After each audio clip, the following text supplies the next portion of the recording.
Well, you're obviously following the recent dramatic developments in our region. What's your take on the decision of President Trump to withdraw from the nuclear agreement? Do you think it will be helpful for the region as a whole? Well, first of all, I wanted to know which were the flaws in that agreement, because the whole world came to believe that was an agreement that was good for the Middle East, that was good for the world.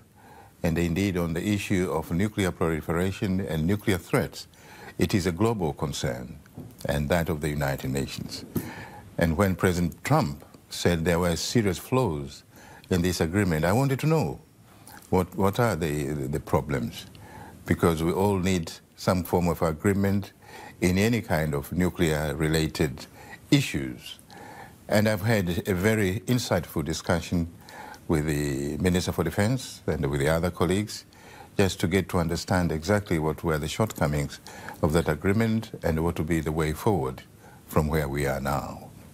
Well, we've heard many Israeli officials, the Prime Minister included, maintaining Israel's right and obligation to protect its borders and citizens by any means. Do you support such a state of mind, again, considering the recent developments? Well, certainly Israel and the Israeli people have the right to exist as a state, and the security of its citizens should be the primary responsibility of that state. Unfortunately, it is in one of the hottest and difficult security environment in the Middle East, and the challenges to its security and that of its citizens are multiple and indeed very threatening indeed. Certainly, like every other country, it has the right to defend itself, it has the right to exist, it has the obligation to defend its citizens. I've heard you've been to the Gaza border yesterday. Things look a bit different when you see them up close. What was your impression? You know, it was seeing and believing. I read, I see in television interviews and pictures and documentaries. But the first thing is that the fear, the tension is palpable. But this was from this side. But at the same time, it's quite amazing how the people, the communities in that area have learned to live with that tension. The confidence, the flexibility, the resilience they exhibited just mind-boggled me, because to sleep and not sleep, or to go to work, and the kids in that kind of environment, it's very tense. It's very unfortunate, because the division is total and real.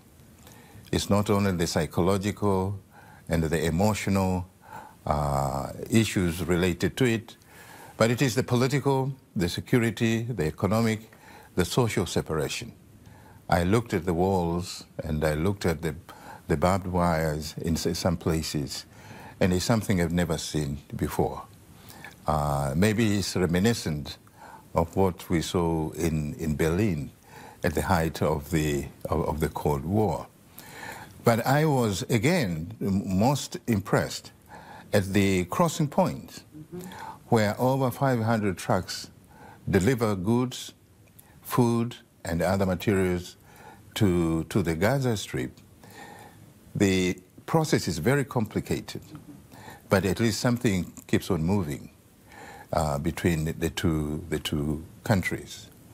And I hope out of that something could be rescued, of course, with the determination of both sides, and of the Gaza Strip in particular, where over 2 million people, one of the heaviest concentration of human beings in one space.